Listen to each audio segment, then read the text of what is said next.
Coming in at number 5 we have colossal squid. The colossal squid, which is not seen by many humans unless they have washed up on shore, they are considered to be the largest and heaviest squid species in the sea, weighing a total of 1,500 pounds and having a length of 33 feet long, as well as being the most elusive and mysterious creatures of the deep sea. The species were first discovered in 1925 when 2 colossal squid arms were found in a sperm whale's stomach. Then in 1981 another one was discovered, and finally in 2003 the colossal squid was collected for further research of this new and crazy species of squid. But to this day very little is known about this deep sea creature. These squids are also known to have the largest eyes out of the entire animal kingdom, being larger than a human head. Unlike other squid species, have hooks on their arms which are very muscular and strongly attached to their arms, and it's said these hook-like things are used to help the squid hold and immobilize struggling prey.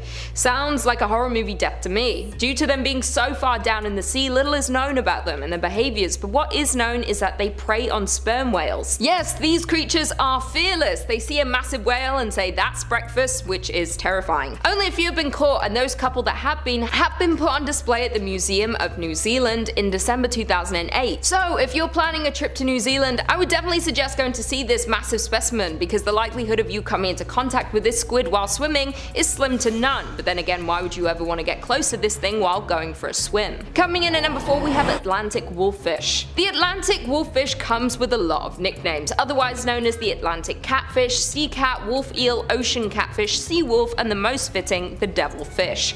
Their blue-like appearance makes them stand out from many of the other fish species in the deep sea. Besides their unique appearance, wolffish actually naturally produce antifreeze to keep their blood flowing due to their extremely cold environment. One good thing about these scary creatures is that they help control the crab and sea urchin populations, which tend to get out of hand quickly and can have a negative effect on the health of a marine system. They have several fang-like teeth in the front, followed by 3 more rows of teeth inside their powerful and crushing jaws. Even their throats are armed with serrated teeth. If that's not terrifying enough, they can grow as long as a fully grown human is tall, so about 6 feet give or take. Their diets consist of large hermit crabs, starfish, crustaceans, large whelks, and sea urchins. These hideous creatures are known for their quick strikes and even quicker kills, because being a part of the deep sea community, it's a fish eat fish world down there, and thankfully we are safe from them up here on land. In fact, the numbers of Atlantic wolffish in the US are actually depleting due to the overfishing, and according to the National Marine Fisheries Service, they are currently considered a species of concern. If you're an avid fisher in the Atlantic Ocean, try to steer clear from these creatures and let them do their own thing. Coming in at number 3, deep sea dragonfish. This is probably one of the ugliest fish I've ever seen, which is why it fits perfectly on this list, and that is the deep sea dragonfish. Sometimes referred to as the scaleless dragonfish, this hideous creature looks like something straight out of a horror movie, with its sharp transparent teeth, slimy skin, and enormous mouth which can open more than 100 degrees. Even though it's not the biggest creature of the deep sea, that doesn't stop it from eating prey 50 times its size, and that is beyond scary. This creature's teeth are stronger than the teeth of some of the fiercest fish predators like piranhas and even great white sharks. The dragonfish is a ferocious predator and can actually produce its own light through a chemical process known as bioluminescence, but when he's not hunting prey, he can easily disappear into the darkness of the deep sea and lurk in his habitat, 1,600 feet under the surface of the ocean. The deep sea is the darkest and deepest corner of the ocean, with crushing pressure and lack of oxygen and light. It makes it extremely difficult for anything to survive down there. Thankfully, this predator is deep down in the ocean, and hopefully none of us will ever come in contact with this hideous water monster. Coming in at number 2 we have frilled shark. The frilled shark is often called the living fossil due to its appearance, looking like a massive prehistoric eel. They have a dark brown exterior and are almost 7 feet long. These creatures are terrifying due to their 40 rows of curved razor-sharp teeth, which is a total of about 300 teeth. First discovered in 1876 by zoologist Ludwig Dodelin, who classified this creature as a discrete species of shark, and a few years later, after much research, it was later named its own species in the shark family. Given a name name because of its frilly looking gills, and today there are two different types of species of the frilled shark. Regardless of how many species there are, I don't want to come in contact with any of them.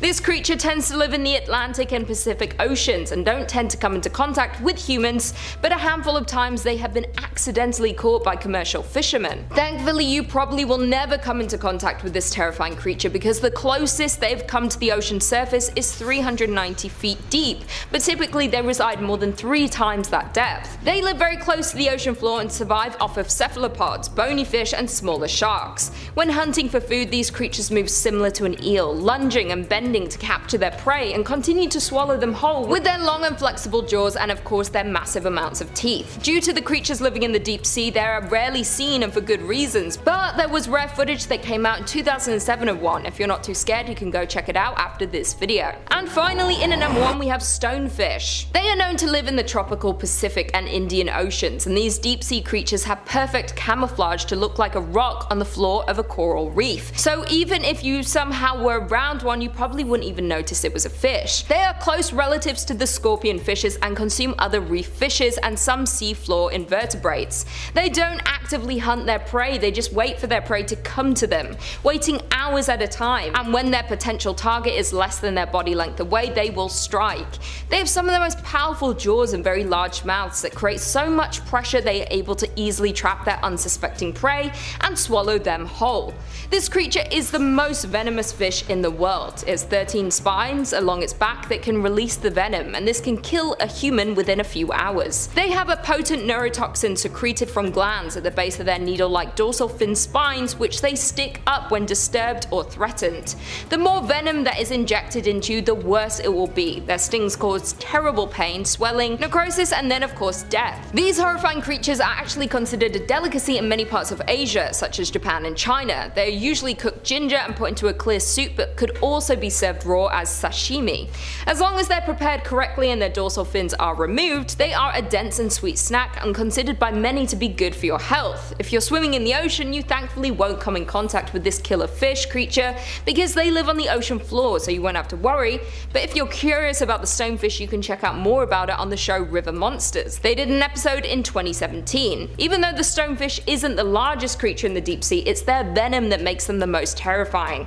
They don't use their venom to catch prey, but it's quite effective when they are threatened and can turn away even the strongest potential predators. Number 5 on this list is Sinkhole Sam. The legend of Sinkhole Sam originated many years ago in Kansas. Sinkhole Sam is said to live in Inman Lake, or as the locals call it, the sinkhole. It's believed to be a 15-foot long serpent-like creature that is as round, and I quote, as an automobile tire. The people who claim that this serpent was 15 feet and round like an automobile tire are Albert Newfield and George Rager, 2 witnesses of the beast. These men are some of the many people who have stumbled upon this creature and have spoken out about it. Based on the reports, people believe that Sinkhole Sam is a type of prehistoric serpent that has managed to survive over the years. Now, back before Kansas was even colonized, there were lakes and rivers all over the terrain, making it a perfect spot for an animal like this to survive. As time went on, the area dried up and locals believe that Sinkhole Sam took up residence in Inman Lake. As the years have passed though, the sightings of Sam at Inman Lake have been fewer and farther between. However, the sightings of a similar creature at the Kingman State Lake have grown. This lake isn't too far from Inman Lake either, only 50 miles. 50 miles is certainly a long distance to go, but maybe not for a massive serpent like Sam. Sinkhole Sam, in my opinion, is one of the most likely creatures to actually exist. Unlike other sea beasts that are very far from any living animals that we have in our world, Sinkhole Sam, from most accounts, is just a big snake. I think it's super possible that someone has spotted a massive snake over the years in that lake, and through word of mouth, the story has been exaggerated over the time to become the legend of Sinkhole Sam. Now, if Sam is real, then we should all be in the clear, because even though a 15-foot serpent may be terrifying, there have been no reported attacks from Sinkhole Sam on humans since the legend began.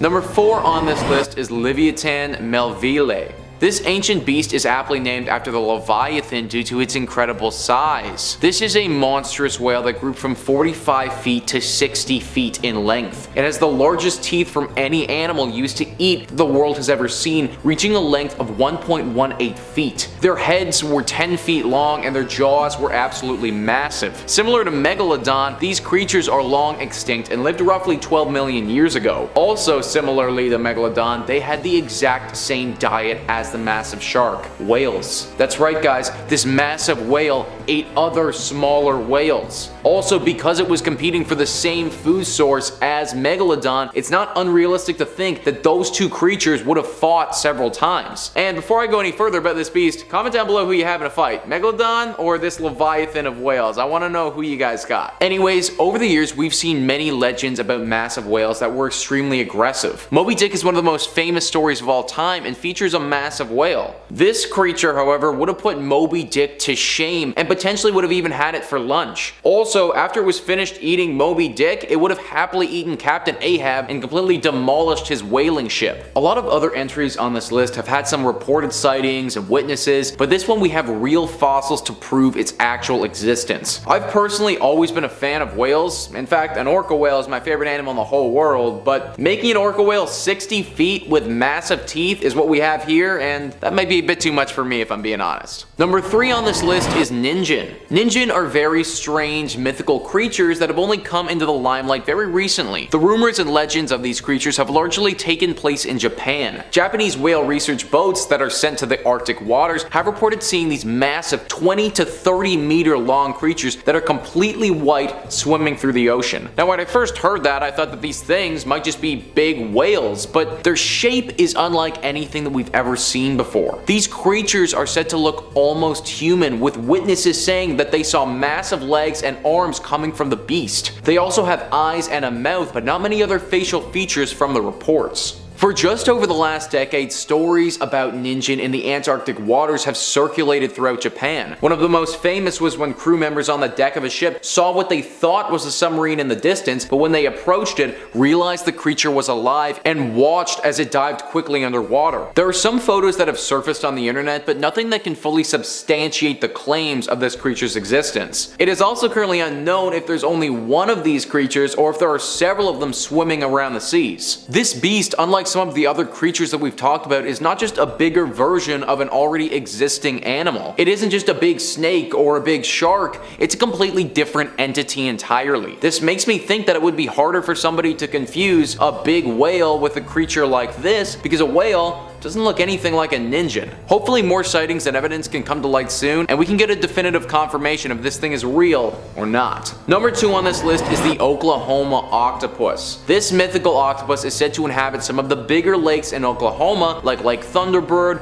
Oologah Lake, and Lake Tenkiller. The sightings indicate that this is a very large, aggressive octopus that we wouldn't want to mess with. Many deaths in these lakes have been linked to this octopus, or octopi if there are multiple of them. What's very strange about this creature and what makes a lot of people skeptical is that typically octopi don't live in freshwater areas. They're capable of doing it for a short time, but they never live there for extended periods. That being said, there have still been multiple sightings and reports of this creature living in these lakes.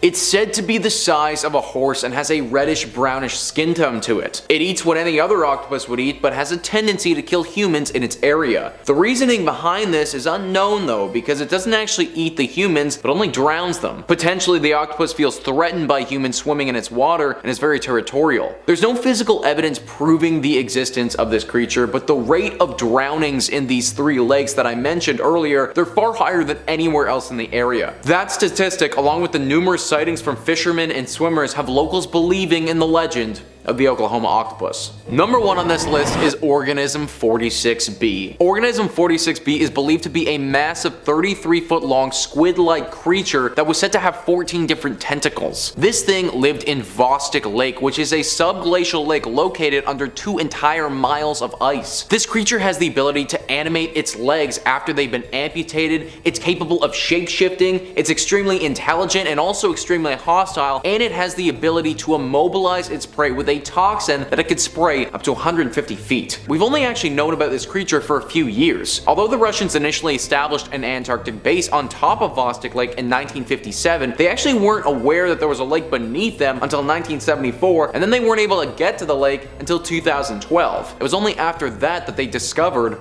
organism 46b. After they drilled all the way through the ice and got to a point where they could send divers down there, they discovered this creature. Sadly, the discovery was a deadly one though. Dr. Anton Padalka, a researcher at the site, is quoted saying he tread water wearing a blissful smile as the organism approached him. We watched helplessly as it used its arms to tear off its head, then popped its remains in its mouth. It was as if it had hypnotized him telepathically. This ability to completely lull its prey into a sense of calm is apparently what this creature's venomous spray is capable of doing to people. Padalka had some more interactions with this beast, but it didn't take long before the Russian government came into the mix and sent a specialized team into Vostok Lake to extract the organism. The fact that any of this news even made it to the public is pretty marvelous, considering the Russian government wanted to keep it under wraps as much as they could. Hopefully there aren't any more of these dangerous beasts lurking in the subglacial waters waiting to strike. Number 5. Rose-veiled fairy wrasse. The C. finifenma was spotted by John Randall in the early 1990s and was initially thought to be just an adult version of C. rubris quamus, a fish from the Maldives. However, just a couple months ago, a new strain of species was finally caught and analyzed. Though there have been hundreds of fish caught off the coast of the Maldives, this colorful, mesmerizing new addition is the first ever to be formally introduced and recognized as a brand new species. Alright. Welcome to Earth, little buddy.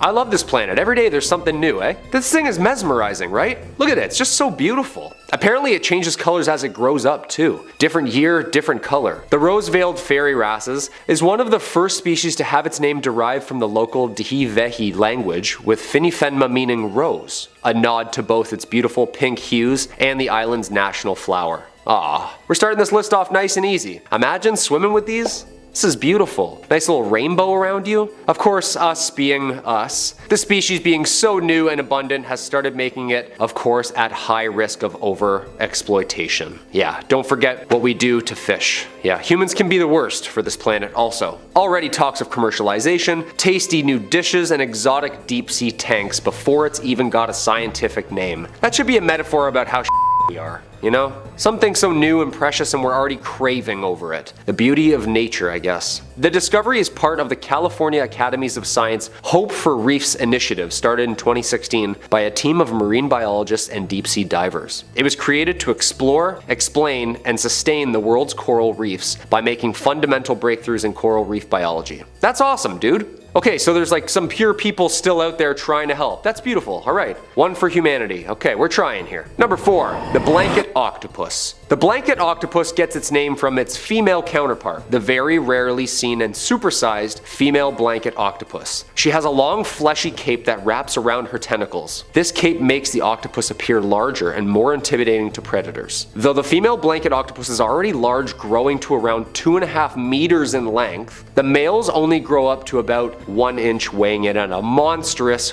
1 pound. Alright. The caped female growing upwards of 40% bigger in mass and size. 40% his size. Okay, this species is much more interesting now. 40 times bigger than its counterpart? Just a little guy, you know? You got this, little man. That's like us dating a sperm whale. How does he not get lost in that big cape? Hey, soulmates are soulmates, right? In fact, the blanket octopus exhibit one of the most extreme sexual size dimorphisms known in any of the animal kingdoms. That's a really cool fact. Unique love, you know? That's like Donkey and Dragon from Shrek. But on a bleaker note, unfortunately scientists don't think that they live very long. Sad, I know. Like many other octopuses, they are short-lived at approximately 1 to 2 years for females and 3 to 4 years as males. The tiny male drifts through the ocean seeking a mate while protecting their precious reproductive arm tucked away in a sac between their mouth and eye. Males die soon after they mate, while females will continue to live and grow for many months and years longer than the males, spawning around 100,000 eggs which are carried by her under her arms. Blanket octopuses can be found in both tropical and subtropical waters. They apparently are reported to feed on seafloor mollusks and small fishes. It's not fish, eh? Yeah, it's fishes. Yeah, I never knew that. It's fishes. I like that. Blanket octopuses are also immune to venom, like from the Portuguese man of war, the huge jellyfish. Female blankets actually rip their limbs off and use them as weapons. They use the tentacles of jellyfish to sting other predators for both offense and defense. This is like my new favorite animal. These should be called Joan of Arcs, because that's like the energy I'm getting here. When threatened, the female unfurls her large net-like membranes that spread out like Batman's cape, making her instantly 3 times the size of an already 12-foot body. Gentle giant or limb ripper-offer? You tell me. Number 3, the glass octopus. A rare encounter with a glass octopus has just happened, which is one of the strangest and coolest species that swim these oceans. These science fiction looking dudes have transparent gelatinous bodies, and scientists believe that they have evolved into their elongated shape in order to make itself next to invisible, even when right beside it. That's pretty cool. The only colorful parts on them are their optic nerves, eyeballs, and digestive tract. Yeah, basically like a see-through Game Boy. Remember those? About like 3 times the size of a Game Boy 2 at about 20 inches long. It's likely that these octopuses eat whatever is down there at the depths of the Twilight Zone and Midnight Zone. Yeah, like deep, deep. And cold. Footage of the glass octopus is super new, and before this expedition, scientists had almost no documentation of the animal in the wild. That means they've mostly had to learn about it just by studying remains found in the guts of other predators. But now, thanks to the Schmidt Ocean Institute armed with close-range high-def videos and pictures, scientists and biologists are now able to learn a little bit more about this mysterious ghostly creature. Quote, "The ocean holds wonders and promises we haven't even imagined, much less discovered." Wendy Schmidt, co-founder of Schmidt Ocean Institute. Thanks to a recent expedition in the US Pacific remote islands, the Schmidts led a 34-day trip that brought scientists together from all around the world to document deep-sea creatures on deep seamounts. See, this is what I'm talking about. All the while using a remote-controlled vehicle named Sebastian.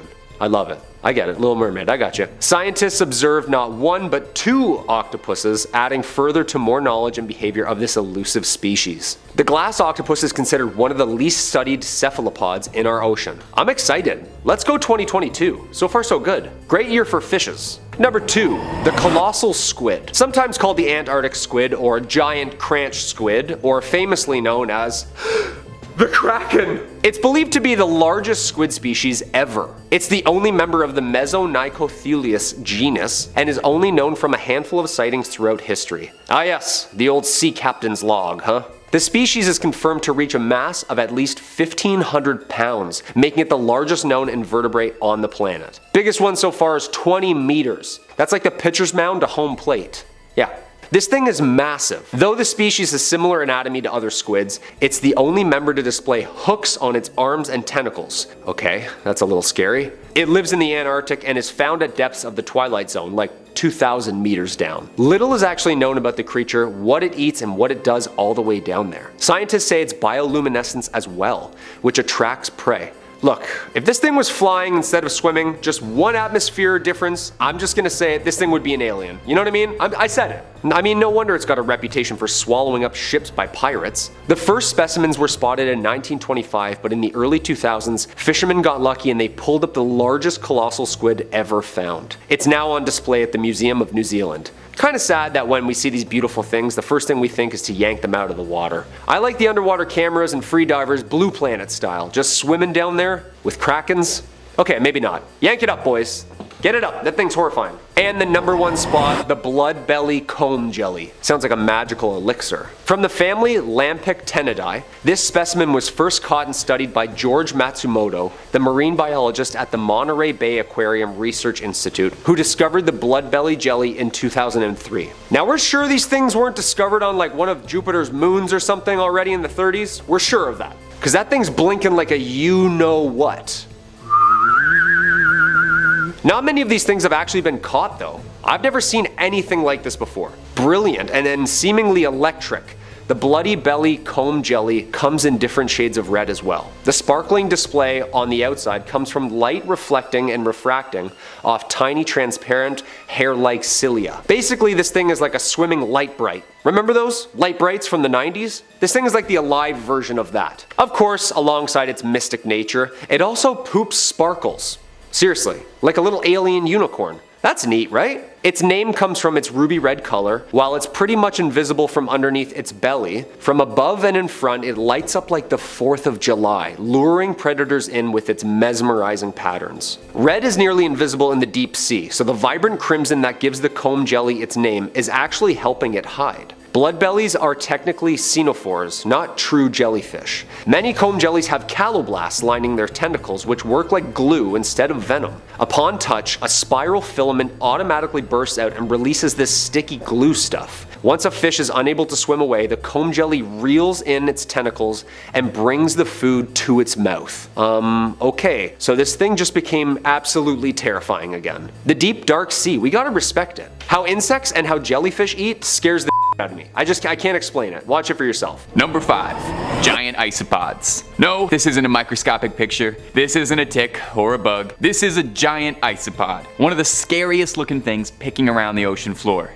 Yeah, I don't know. Imagining this thing wiggling around is enough to already be giving me the willies. Don't worry too much. You're not too likely to find one of these things crawling around your home, as they usually live and feed about 1,600 feet beneath the ocean depths. So you'll have to really go looking for one of these creepy little crawlies. We don't know a lot about isopods, actually. It's difficult to study them and their habitat unbothered deep in the ocean. And also, if I had to guess, I think realistically it's because no one wants to spend any more time looking at one of these little zerglings longer than they have to. Despite their outward appearance, isopods are actually pretty chill. That's the official scientific statement, judging a book by a cover and all that. They're scavengers more than they are predators, waiting at the bottom of the sea for debris to reach them, like discarded bits of meat from crabs or any number of fish which they'll snack on. So basically, they're the moochers of the ocean, waiting for somebody else to do all the work and they'll just clean up the leftovers. It apparently isn't even that big a deal, though, because isopods have been observed to be able to go years and years without eating anything at all, with some reports going as far as 5 years without eating anything. I could not even imagine the anger you would feel through that. Enjoying what we're putting out at Top 5 Scary? Of course you are. That's why you're here. Why not toss a cheeky little subscribe our way as a way of saying thanks? We'll trade you the best scary videos this side of the web in exchange. Number 4.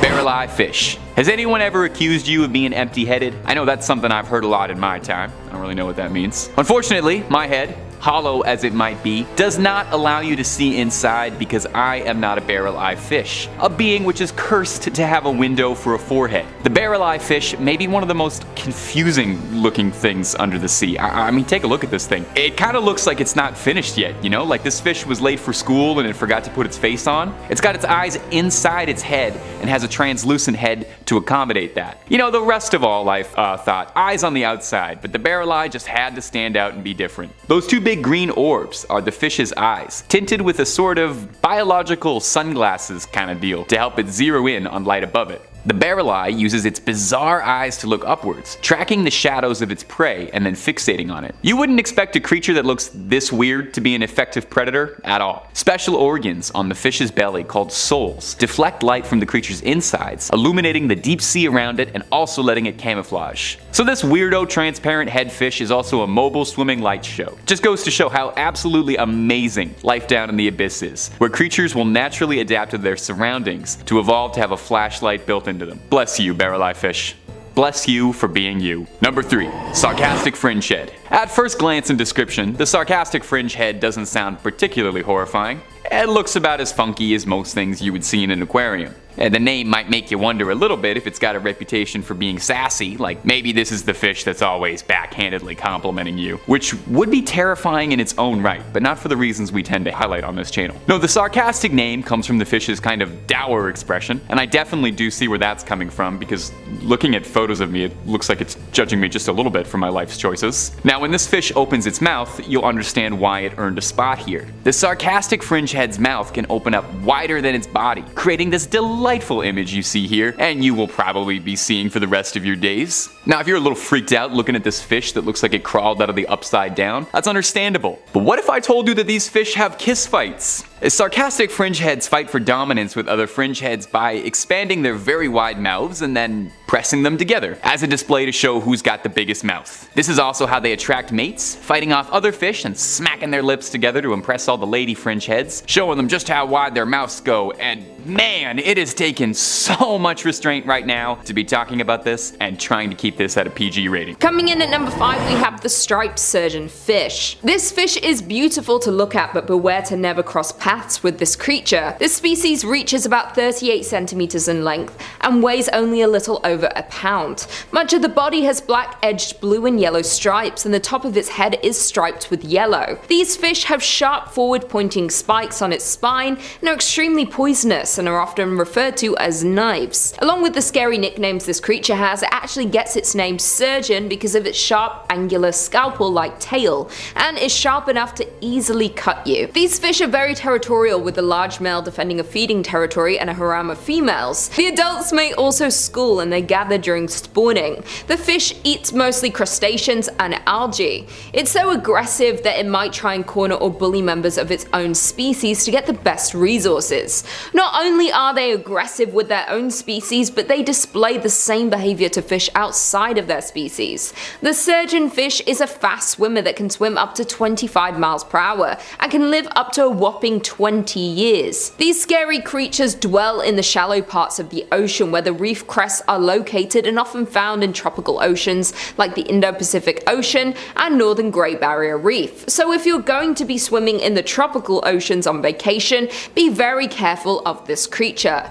Don't be fooled by its beauty and stay far away, because it will defend itself and its spawn at all costs and can infect you with its venom. Scientists believe that the world's seas hold around 1,200 of these different venomous fish species, and that they injure an estimated 50,000 people per year, so beware and stay away from the striped surgeonfish. In at number 4, we have sea slugs. These are again a beautiful creature to look at, but you will need to stay far away from them. Sea slugs have an enormous variation in body shape, color, and size. Most of them tend to be partially translucent, and their often bright colors imply that these animals are under constant threat of predators. But the color can serve as a warning to other animals of the sea slug's toxic stinging cells or offensive taste. Some sea slugs eat prey that contains poison or venom, and instead of killing the prey, these slugs store the poison and release at predators for its own protection. Another disturbing fact about the sea slug is that they are cannibals. They are known to eat each other. They may eat a dead sea slug or attack a live one to eat it. Not only do they feed off their own, these creatures also eat plankton, algae, and jellyfish.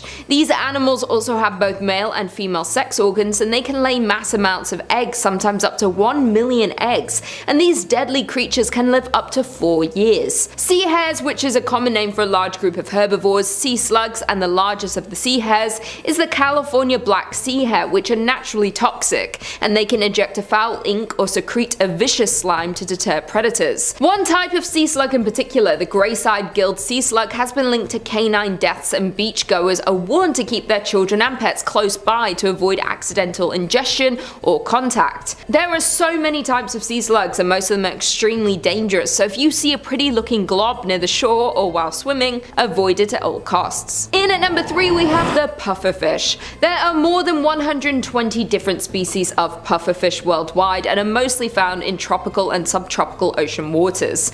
They can range in size from 1-inch long dwarf puffer to the freshwater giant puffer, which can grow to more than 2 feet in length. These creatures are scaleless fish and usually have rough to spiky skin.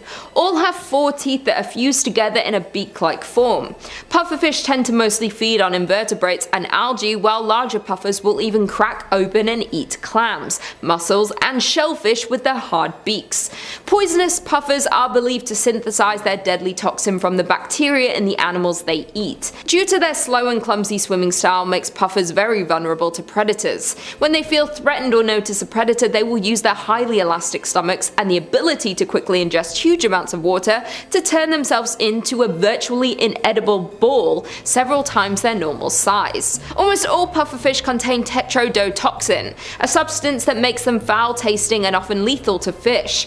To humans, these creatures are extremely toxic and deadly. They are up to 1,200 times more poisonous than cyanide. There is enough toxin in one pufferfish to kill 20 adult humans, and there is no known antidote. This toxin is secreted across their body, making puffers dangerous to touch and even more dangerous to consume. Surprisingly, the meat of some pufferfish is considered a delicacy called fuju in Japan. It is extremely expensive and can only be prepared by trained licensed chefs who know how to prepare it properly, because one bad cut means almost certain death for a customer.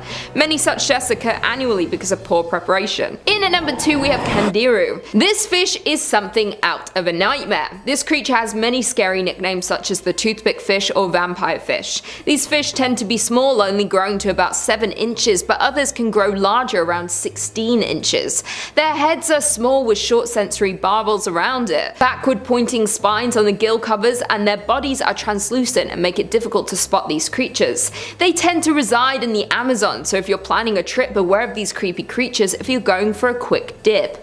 Not many humans have been attacked, which is good, but those that have, it's been deadly. This scary creature feeds on blood and has been found feeding on the urethras of swimmers. Once it penetrates its victims, it can cause inflammation, hemorrhaging, and even death. The earliest report of the Kandiru attacking a human was in 1829, then again in 1855, and local Araguay fishermen stated that it is dangerous to urinate in the water as the fish springs out of the water and penetrates into the urethra by ascending the length of the liquid column. The most recent attack of a Kandiru to a human was in 1997 in Brazil. 23-year-old man was urinating while thigh deep in the water when he claimed the creature jumped from the water into his urethra.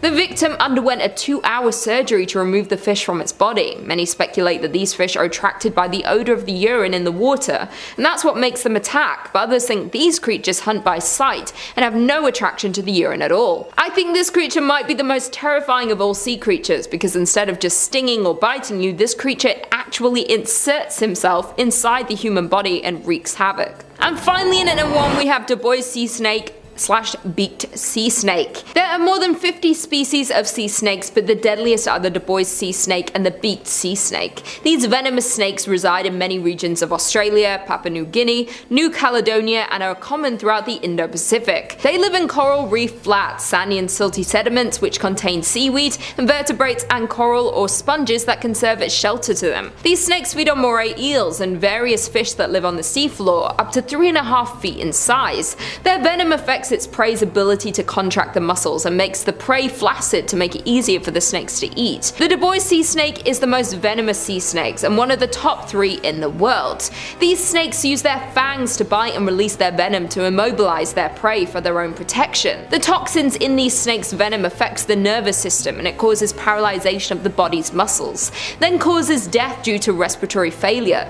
The beaked sea snake is responsible for more than 50% of all sea snake bites, and each bite contains anywhere from 7.9 to 9 milligrams of venom. A human can die from just 1.5 milligrams. Scientists have estimated that their venom is 4 to 8 times more lethal than that of a cobra. So along with the Du Bois snake, this venomous creature is among the most dangerous and venomous snake in the world. Not only do you have to be worried about venomous snakes on land, but some of the deadliest are in our oceans, so be careful when swimming in warm climates, and be sure to not come in contact with these scary creatures. Coming in at 5, Kieran Crowan. Kieran Crowan was a large sea monster hailing from Scottish Gaelic folklore, which, according to an old saying, was so large it fed on 7 whales.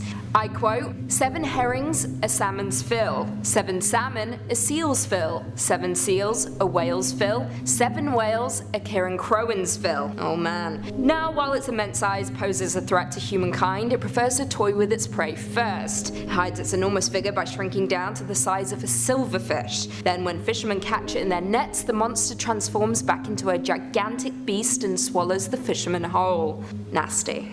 In at 4, Ningen. The Ningen is an Arctic humanoid life form that inhabits the icy waters of the Antarctic, and has reportedly been observed on a handful of occasions by crew members of whaling ships. The Ningen are said to be completely white in color with a length of around 20 to 30 meters. Crew members who have spotted the life form have described it as having a human-like shape, often with legs, arms, and even 5-fingered hands. So creepy. Now, the only visible facial features are the eyes and the mouth, and on one occasion crew members approached the creature, believing it to be a foreign submarine. However, they were wrong, and it quickly became apparent that it was non-man-made, and that it was alive. The creature disappeared relatively quickly, thankfully.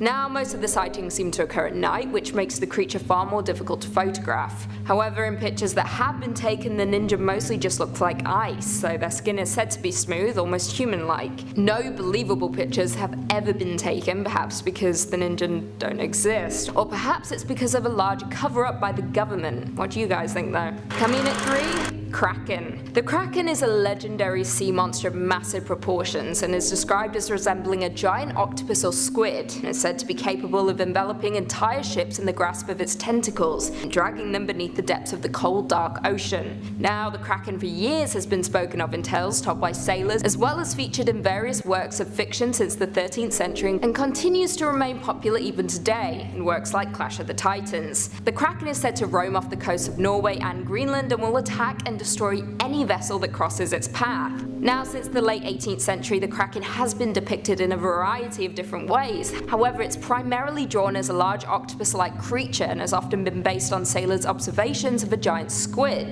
Scarier still, the Kraken is also depicted to have spikes on its suckers. Yeah, that shit will f you up. In earlier depictions, the Kraken was more crab-like and far less intimidating than it is today. But the biggest takeaway? Steer clear of the ocean for very many reasons, but mostly steer clear of the Kraken. That's all I'm saying. Coming at 2, Hydra. Also known as Mother Hydra, this Lovecraftian monster is said to resemble a colossal deep one, and is an enormous humanoid creature with a fish-like face, flapping gills and Piscean skin. She forms the Holy Trinity with Father Dagon and Great Cthulhu himself. 3 entities are worshipped as gods by the aquatic race. Now, there is much debate as to whether Hydra is a great old one or if she is simply a massively overgrown deep one. Now, it should be noted that Hydra and Dagon were both entrusted by Cthulhu to be guardians of his daughter Cthulhu, a duty which they perform in one of the Deep One's mighty submarine cities beneath the North Atlantic. Pretty damn cool. And finally, coming in at number 1, Leviathan. Leviathan, not to be confused with the roller coaster at Canada's Wonderland, is a sea serpent monster of immense size and first appeared in Jewish belief, referenced in the Hebrew Bible in the Book of Job, the Book of Isaiah, and the Book of Amos. It is described as a primeval monster defeated by the god Hadad. And draws comparisons to dragon and world serpent narratives. Now, the Leviathan of the Middle Ages is a little different, and was used as an image of Satan, endangering both God's creatures and God's creation by threatening it with the waters of chaos. Leviathan is classified as one of the 7 princes of hell, and is the demon of envy. More interesting still, Leviathan represents the element of water. The element of water in Satanism is associated with life and creation, something that Leviathan seeks to destroy.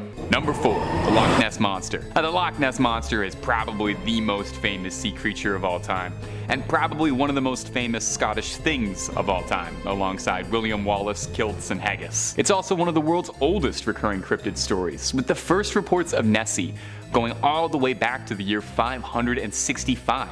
And since then, Nessie has delighted cryptozoologists the world over, becoming a cultural icon for Scotland and the Loch Ness as a whole. There's been several concentrated efforts to really find the Loch Ness Monster over the years, and while nothing has ever officially shown up on a sonar or a radar, that has never stopped the stream of sightings and photos of the Loch's gentle giant. Nessie seems pretty benevolent. There's never been a story or an allegation of the Loch Ness Monster eating or hurting anyone, usually just sticking its cute little head out of the water for a quick little blurry candid to be discussed and analyzed for years. Let's talk serious for a second here. In the ring, squaring up in a 1v1, I've absolutely got Nessie over the Megalodon, easy. That long neck is gonna wrap around the Meg, get that thing lassoed. You know, the Meg is big, sure. But the Loch Ness Monster clearly has some stealth capabilities. I mean, it's been eluding capture for the better part of 1500 years, so I've got to imagine that Nessie's got to know some pretty good tricks for hiding. But more so than anything, Nessie's got the people of Scotland riding for them. You're not just messing with a sea creature Megalodon, you're messing with a beloved cultural icon. It would be like going to war against raccoons in Toronto. The people just won't stand for it. Number 3, Umbozu, translating to sea priest, is a yokai appearing in Japanese folklore. It's depicted as a large, shadowy figure looming out of the water, appearing to sailors, breaking the ship as it rises, and demanding a bucket from whatever unlucky sailor happens to cross its path. Maybe it's got a leak in the roof. There's some differing opinions onto what the origin of the Umebozu is, as there's no specific origin to its legacy or one tale we can point towards. But it's generally agreed that the origin is that they are the spirits of priests who were thrown into the ocean by villagers for one reason or another, and because these priests have had nowhere to lay their bodies to rest, their spirits inhabit the ocean and take the form of a dark specter, haunting and taking retribution on unfortunate souls in the waters. I'd never heard about this creature until researching it for this video, and I've got to say it has got some fantastic folklore. You really should do yourself a favor and look up Umebozu after. The Umebozu rising from the sea and asking if you've got a bucket for it is hilarious. Like it's more of an annoying roommate than a sea monster asking if it can borrow something. Folklore says the Umebozu would cling onto the hull of the ship and shriek at the sailors, sinking them down. The Umebozu's weakness? The smell of smoke, apparently. So if you're looking to get rid of one, light some sage up, I guess, or light something. I'm sure that's very easy to do when you're on a wooden boat in the water. Now, squaring up against the Megalodon. This one, I actually do feel like it could go either way. The Megalodon, giant shark, Umebozu, scary specter. But I am going to give the edge to Umebozu solely because I don't know if it's got an actual tangible physical form or if it's just a shadow monster. You know, Megalodon can't really bite through shadows, I don't think that's one of its powers. As well, I could really see Umebozu pulling that little trick, you know, hanging on to the side of the Meg, asking for a bucket, and then the Megalodon, who presumably doesn't speak any languages, not understanding what's happening, gets dragged down to the bottom of the sea, never to be seen again. Number 2, Scylla and Charybdis. Scylla and Charybdis are sort of like a wrestling tag team duo as far as mythical sea monsters go. They worked in tandem, hounding opposite sides of a narrow strait of water, and famously clashed with the Argo Odysseus, made famous in Homer's Odyssey. The first beast, Scylla, was described to be a dragon-like creature, having 12 feet, 6 long necks, and atop each neck was a head full of razor-sharp teeth. Sailors unlucky enough to pass through Scylla's territory were swooped from their vessel and swallowed whole before they'd even know what would happen. That doesn't sound so bad, you know, all in an instant. There's some speculation that perhaps the original Scylla was a very dramatized account of sailing through an underwater reef, which would definitely provide some explanation as to why a writhing mass of limbs and teeth would be shredding through a ship's hull. But Scylla is only one half of this dynamic duo, the Robin to Batman, and the other half is Charybdis.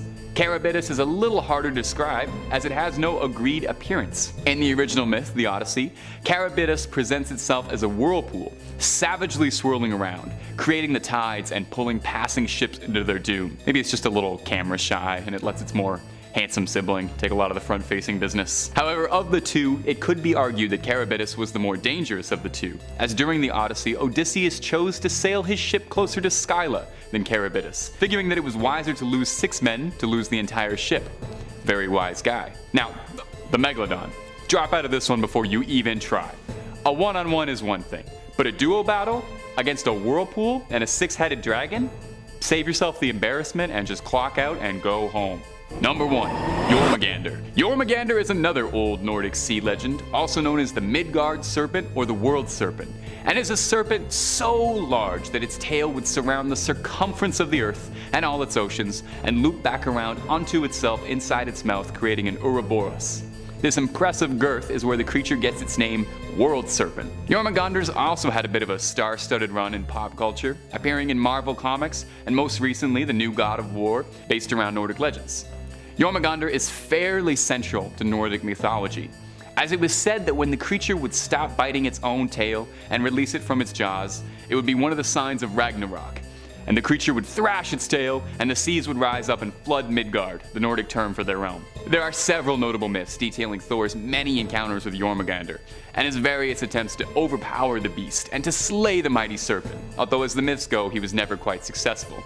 Good for me, because I actually don't think I would do too great in Ragnarok. I'm really not much of a fighter, and I don't think I would do well wrestling any Vikings. It's said that when Ragnarok occurs, Thor will slay the mighty serpent, only to find himself defeated by poison from the creature himself. All of this to say is that as far as sea monsters go, there could not possibly be anyone more powerful in lore than Jormungandr.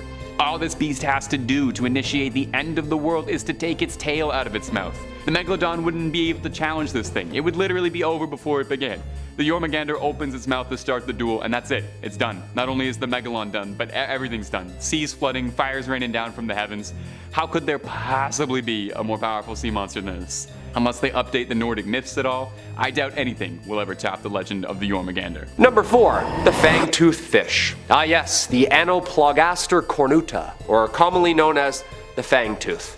I wonder why. Though they spend most of their time in the deep, common fangtooths are known to migrate towards the surface at night. Sorry, the fangtooths are known to migrate towards the surface at night. That is the scariest sentence I've ever said. Dude, these are way scarier than this giant ancient shark. Like, all the scariest things come out at night, you notice that? And root canals, but they're usually done during the day. The word megalodon is Greek words meaning giant tooth. I'd take big teeth over this thing chasing me around any day. Thankfully though, this guy is only about a foot in length. Okay, that's not so bad. The fish has a mouth that are full of long snake teeth, perfect for hanging onto its prey as they shake. The lockable jaws ensure that, although thrashing may occur, the fangtooth's teeth are locked clamps that effortlessly swim with dinner in its mouth, just getting dragged deeper and deeper down, wiggling and can't move, trying to run for their lives. Well, swim for their lives. And fish of any size.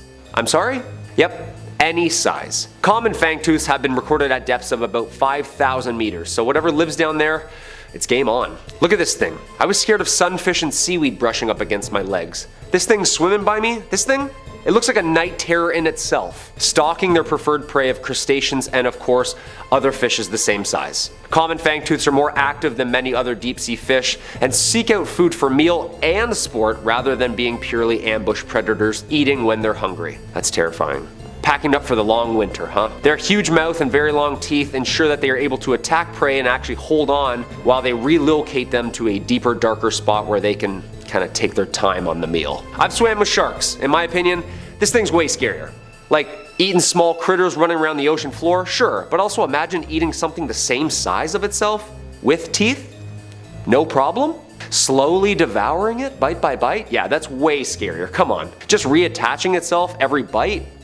Taking you along for the free ride? Yeah, that's horrifying. And number 3, the big fin squid. Of the genus Magnapinidae family, the big fin squid, or as I like to call it, this ocean alien with shoulders, belongs to a group of rarely seen cephalopods with a distinctive morphology, meaning they're really weird and rare. Magnapini meaning big fin, of course. The first record of us catching and looking at this family comes from a specimen talismani caught off the Azores in 1907. This was our first look at this bizarre fish, but due to the damaged nature of the find, little information could be extracted and was classified just as a squid. The problem is when you pull these things out of its atmosphere, it just looks like a piece of wet crinoline dress all of a sudden. Don't get the whole terrifying effect, you know? In 1956, a similar squid was caught in the South Atlantic, but during the 80s, 2 specimens were found in the Atlantic, then 3 more were found in the Pacific, and eventually the creatures found a place amongst the books as its own species, entering the family Magnapinidae. Squids. Okay, so it's not actually a squid, but loosely related. Like a third cousin of maybe alien origin. This thing looks like it crashed here on an asteroid, I'm just gonna say it, doesn't it? Like there's only 12 of these, not many. The arms and tentacles are the same length. The appendages are also huge and held perpendicular to the body, creating the appearance of a illusion of arms and elbows, giving its trademark alien figure. Most remarkable is the length of the elastic tentacles, which has been estimated around 20 to 30 times its mass and length. Deep sea video evidence puts the total length of the largest specimens at 10 meters long.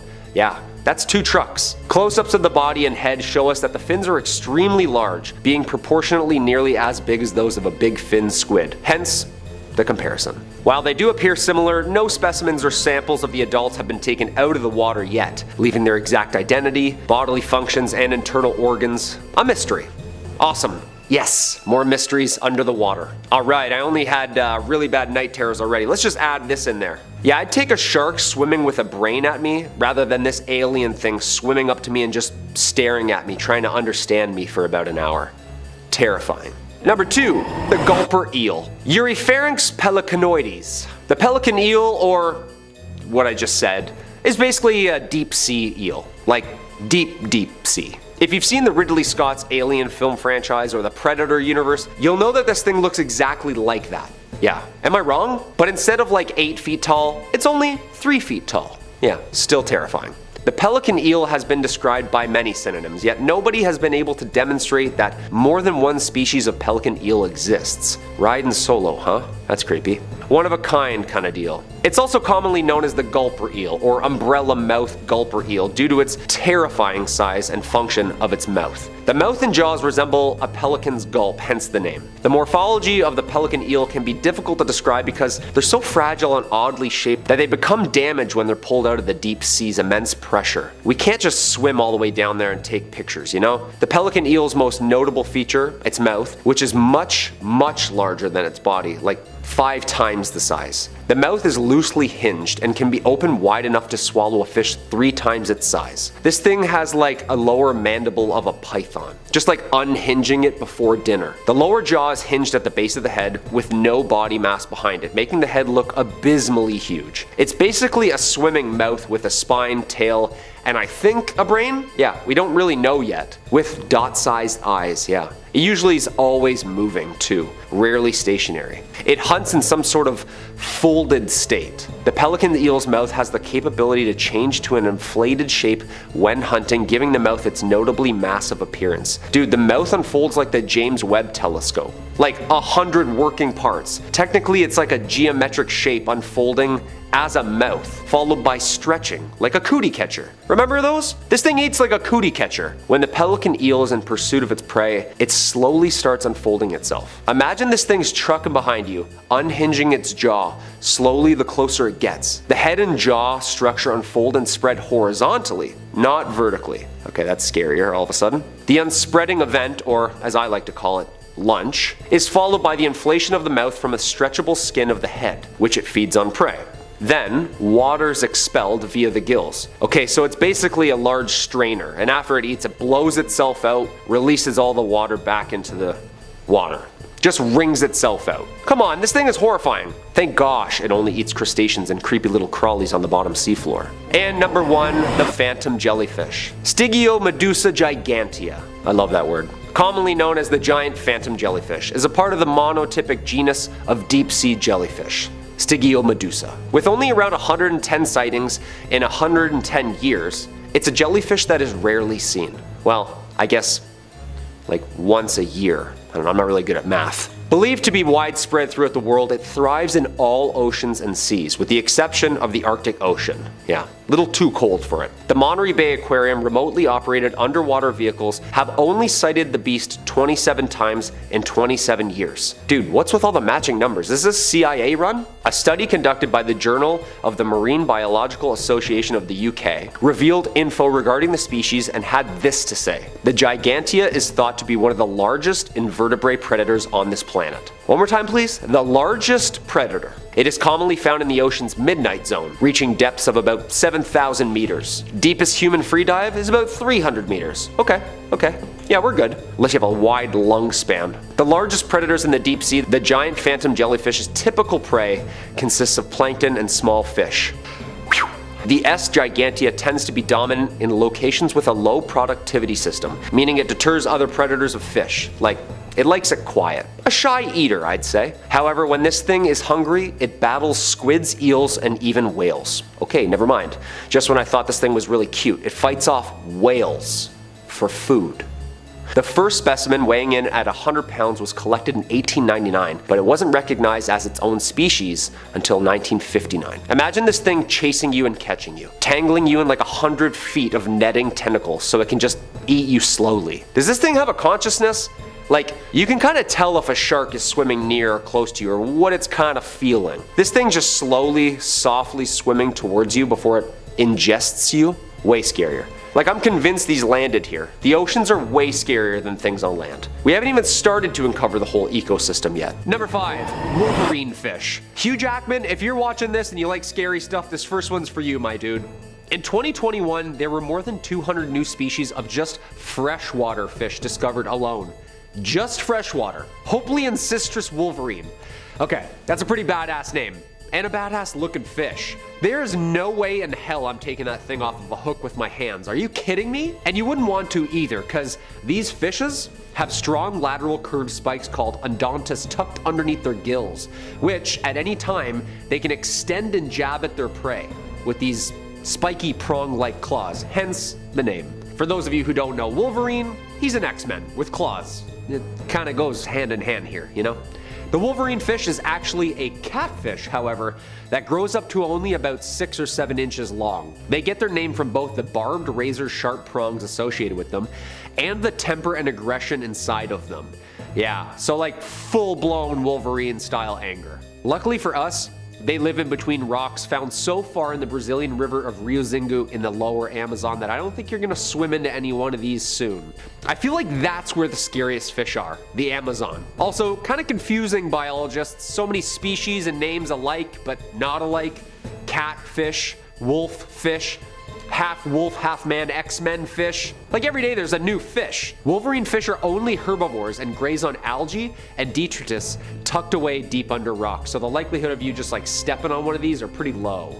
Might scare you away from their home, but they won't eat you. Just don't go flipping over any rocks and reaching underneath murky water in the Amazon. That's all I can say for this one. Number 4, alien fish? Well, one magnificent alien fish, Advena magnifica, which translates to magnificent alien, hence the name.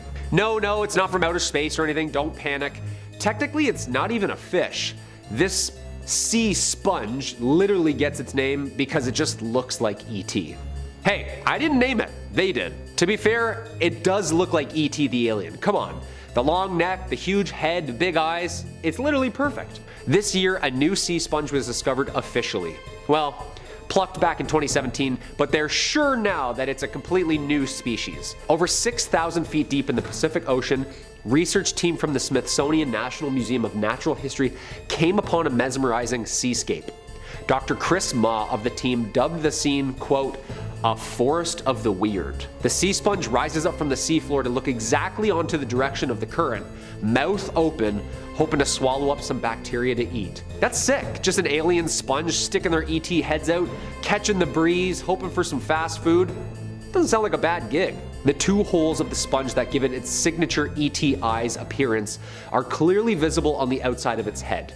These holes, technically oscules, serve as openings of which the sponge pumps water out of. The sponge is covered in even tinier pores where the water is drawn into the sponge along with tasty bacteria and other small prey. Just sucked in through small chambers and the water's pumped out through a bunch of canals. Cristiana Castello Branco, the researcher who found this deep-sea gray, explains the importance of this discovery by saying, quote, as all of these organisms are intricately connected, by documenting and describing marine biodiversity, we are building a better understanding of life and the impact of humans on Earth. Yeah, 100% we're all connected. Let's give these little dudes some clean water. How about that, people, all right? No more Mountain Dew bottles just thrown into the lake. Pick it up.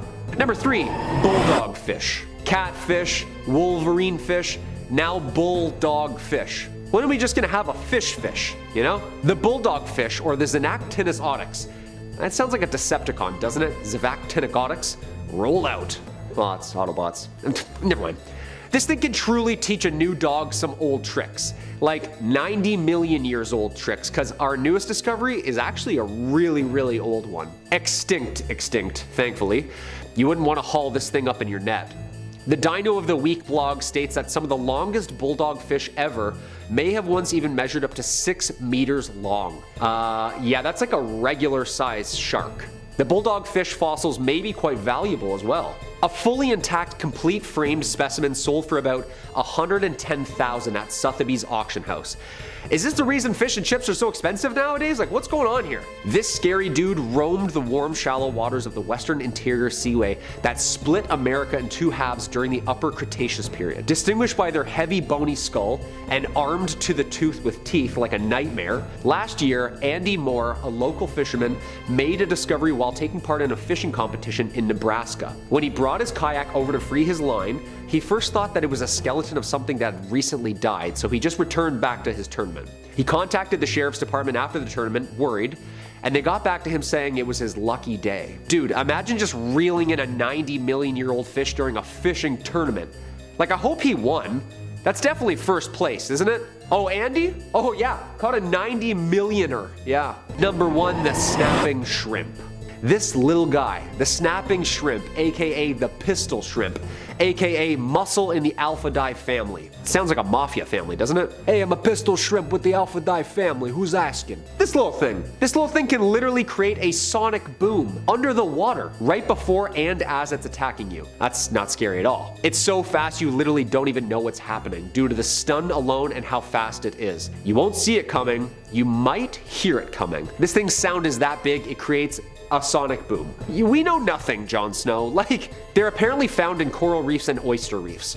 These pistol shrimp hit their prey at over 100 kilometers per hour. In doing so, a large air bubble is created, and because of this, Mike Tyson shrimp is so quick with the jab, the following pop is around 200 decibels. It has a punching hand and a claw hand, like a jab and a cross. The sound stuns their prey first and resembles sticks breaking or cracking of a knuckle under the water. But don't panic, not in any lakes or freshwater, they live in tropical seas. They're usually muddy green or orange in color, usually only about that big. Scientists found that actual light is produced when the bubble pops due to the high temperature and pressure under the water. They're the only ones so far that can do this. I mean, this is pretty sick. And also pretty terrifying. The knowledge that fish are starting to learn how to flashbang other fish like they're clearing a room in Call of Duty, dude, that's where I draw the line. I'm not going swimming anymore at all. Starting off at our number 5 spot, we have the Yeti crab. Living in the waters near Antarctica, these fuzzy little crabs have hairy lower halves and rock-hard shells on their backs. They live in complete darkness at depths of more than 7,800 feet. And these little crabs don't like to be away from each other, so they usually just sit on top of one another in a big heap. And these crabs survive by growing their own food, well, kind of anyway. Their distinctive hair on their bodies is scientifically known as setae, and this serves as a filter when their favorite food, which just so happens to be bacteria, grows. When females lay eggs, they move into cooler waters to protect the embryos that line their bellies. Number 4. Sea pigs. The sea pig lives deep in the abyss of the Atlantic, Pacific, and Indian Ocean, typically at depths of 3,000 to 4,000 meters. The way they eat is through their cloaca, and that's also known as their butt. They also use this for breathing. The sea pig doesn't have firm skin, it's actually quite squishy, which causes it to be a host for parasites such as small snails and crustaceans. While roaming the seafloor, this little sea pig uses hydraulic pumps that inflate their legs full of water as it searches for food. And a really surprising fact about these little guys, sea pigs don't even have a brain.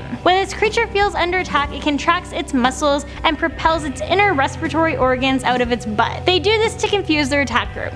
Yeah, that would definitely confuse me. At number 3, sarcastic fringe head. This is definitely one weird and scary looking fish. They don't pose as a threat to humans, but they are super territorial. The fish normally just chill in their homes with their heads peeking out to make sure no creatures try to intrude. But watch out, because if you piss them off, they will open up their massive mouths to scare off their predators. And that's not a pretty sight. Yeah, if I saw that, I'd definitely be swimming as far away from that thing as I possibly could. It's only a foot long, but like I said, it's very territorial. When two of these fish have a battle, they will open their mouths as wide as they can and press them against each other. They do this to determine which of the two fish has a larger mouth, and that asserts dominance. In our number 2 spot, goblin shark. If you guys thought regular sharks were scary, check out these guys. The goblin shark is a rare species of deep sea shark. These sharks are ancient, so sometimes they're referred to as living fossils, since they come from a breed that's 125 million years old. These pinkish gray skinned creatures have elongated flattened snouts and a strong jaw containing nail-like teeth. You will usually find these guys living under continental slopes, submarine canyons, and sea mounds. Goblin sharks are ambush predators, and they will usually hunt for their prey in the middle of the water column and the seafloor. And in at number 1, vampire squid. This deep sea creature is born to live in the depths of the sea. It resides at depths from 600 to 900 meters or more. Contrary to its name, the squid does not feed on the blood of other creatures. In fact, its tentacles barely have suckers at all. Their name actually comes from their intense red eyes and cloak-like webbing. The webbing of skin connects its 8 arms, each lined with rows of fleshy spines. Their maximum total length is around 1 foot long, so they're quite tiny. Also, fun fact, they actually have the largest eyes of any animal in the world, proportionally speaking. Coming in at number 5, we have Titan triggerfish. These fish are known to be quite aggressive to their prey, and they tend to bite divers who come too close to their nests. These fish are among the largest species of triggerfish, and they are commonly found in lagoons and at reefs deep in the ocean, stretching from Australia Australia to Thailand. Their diet consists of sea urchins, crustaceans, tube worms, and coral. It often feeds by turning over rocks, stirring up sand, and biting off pieces of branching coral. They don't typically feed on other fish, but they've been observed being aggressive and attacking other fish who enter their territory. Along with being aggressive, naturally they get extremely aggressive during the reproduction season when the female is guarding its nest, which is placed in a flat and sandy area and looks roughly cone-shaped. If you dive down and come in contact with the female fish near her nest, it will defend its eggs at all costs, often exposing its erect dorsal spine and swimming rapidly towards you to attack. It is suggested to swim horizontally away from the danger zone rather than going up to the surface right away. Triggerfish can grow up to 30 inches, and their size and oval shape make them very recognizable, along with their threatening looking teeth, and have evolved as an apex predator within their natural habitat. If you're on vacation and are planning to go scuba diving or snorkeling, be careful not to swim near coral reefs because they tend to swim around there, and if you get too close they will attack and bite you. The Titan triggerfish bites are not venomous, they are extremely painful and can cause serious injury. Coming in at number 4 we have flower urchin. Yes, it has a nice name, but it is anything but that. It is considered to be the most dangerous urchin in the world. This urchin has flower-like patterning and are usually a pinkish white to yellowish white colouring with a central purple dot, and that's how it got its beautiful name. They tend to live in coral reefs, seagrass and sandy environments lower down towards the ocean floor, and it feeds on algae, bryozoans and organic detritus, and can grow to a maximum diameter of 15 to 20 centimeters. They reside from Japan all the way to Australia and in the Red Sea to the East African coast. Flower urchins are among the numerous species of sea urchins known as collector urchins, and they often cover their upper body with debris from their surroundings to camouflage from others. They're usually covered in objects like dead coral fragments, shells, seaweeds, and rocks. If you just simply touch this creature, it can deliver excruciatingly painful stings that can result in hospitalization. It can cause paralysis of the tongue, lips, eyes, and muscles, faintness, difficulty breathing, and the inability to speak. A scientist named Tsutomu Fujiwara, who was once stung by the flower urchin, described feeling like he was going to die. So when in the ocean, beware of your surroundings and make sure not to touch this urchin. Another account of someone being stung by these dangerous creatures was the drowning of a pearl diver after being rendered unconscious from accidental contact with a flower urchin. Again, if you're going to be swimming, snorkeling, or deep sea diving in the ocean, be very careful you don't come into contact with these beautiful yet dangerous creatures. Coming in at number 3 we have the blue ringed octopus. This creature is beautiful looking and easily recognizable due to their yellow skin and blue and black rings, but it's one of the deadliest species of small octopus in the ocean, and scientists have even classified them as one of the world's most dangerous animals. To the eye, this creature is beautiful, but their blue and black rings around their bodies change dramatically when they become threatened.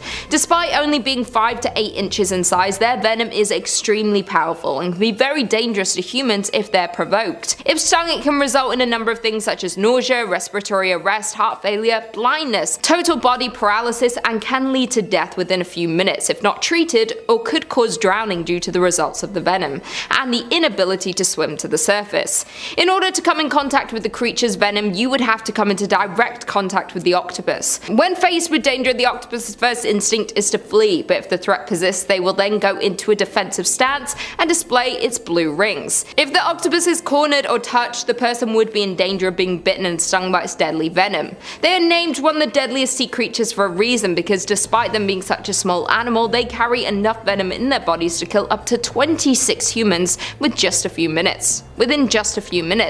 These terrifying sea creatures feed crabs, shrimp, and other small animals. They reside in tide pools and coral reefs in the Pacific and Indian Oceans, from Japan to Australia, and their species tend to only live around 2 to 3 years, but this may vary based on their nutrition, temperature, and intensity of light. Be extremely careful when in the ocean. Be sure to watch out for these terrifying creatures. They would be easy to see due to their bright colours, but if spotted, swim away fast before you get attacked. Coming in at number 2, the box jellyfish. This is a species of jellyfish that usually tops the list of the most dangerous sea creatures in the world, and the world's most venomous creature. At first look, its appearance isn't too threatening, but if stung, it is life-threatening. The sting can result in death in less than 5 minutes. The most recent death from a box jellyfish sting was in February 2021 to a man who passed away 10 days after being stung while swimming at Cape York Beach in Australia. Before that, the last known fatality was in 2007, and total of 79 deaths since the first report in 1883, and that's just in Australia alone. In the Philippines, there are far more fatalities, with up to 40 deaths annually. In Thailand, after a man died in 2014 from a box jellyfish sting, they enhanced their first aid stations on beaches. But yet the next year, 2 more fatalities occurred due to this deadly sea creature. Unlike some jellyfish, the box jellyfish can swim, which means they're capable of hunting for prey and can move through the ocean at a very fast pace of up to 8 miles per hour. They actively hunt their prey, which tend to be smaller fish and invertebrates, including prawns and baitfish. Unfortunately, the box jellyfish has many enemies like crabs, different species of turtles, rabbitfish, batfish, and butterfish, but their swift swimming and venomous stings help themselves stay alive. An interesting fact about box jellyfish is that in Hawaii, the number of box jellyfish peak after a full moon, which is apparently when they come near the shore to spawn. So if you're thinking of going for a swim in the ocean during a beautiful full moon, I'd advise to just wait until the next day, because you don't want to ruin a nice vacation with a fatal box jellyfish sting. No one wants to ruin a vacation by dying. That would suck. And finally, in at number 1, we have cone snail. Just by looking at this little snail sitting in its shell, you wouldn't think it would be dangerous or harmful at all. Their shells are beautiful looking, with colourful and complex patterns on its shell, but don't be fooled, you should never handle this snail. It is one of the most venomous sea snails in the ocean. There are over 600 species of these cone snails all around the world, and they are extremely toxic.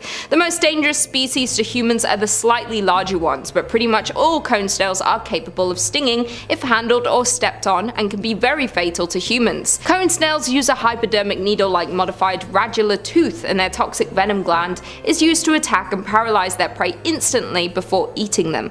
The tooth is hollow and barbed and is attached to the tip of the radula inside the snail's throat. When the snail detects an animal nearby that it wants to feed on, it extends a long flexible tube called a proboscis towards their prey, and the radula tooth is loaded with their toxic venom from their venom bulb and is fired into the prey by a powerful muscular contraction. It's like gleeking. They tend to be found in all tropical and subtropical seas in deep areas near rocks and coral reefs. These toxic creatures are carnivorous and predatory, and they feed on small bottom-dwelling fish, marine worms, and even other cone snails. If you're going to swim in the ocean, you shouldn't really ever come in contact with these venomous creatures due to them living on the ocean floor. But if they ever wash up on the shore, be careful if you're collecting shells from your vacation, and make sure you don't pick up any cone shells just in case there's a snail living inside, because it could be deadly. Only 1 drop of their venom can kill up to 20 people. So when swimming in the oceans, be careful and watch out for all these deadly creatures.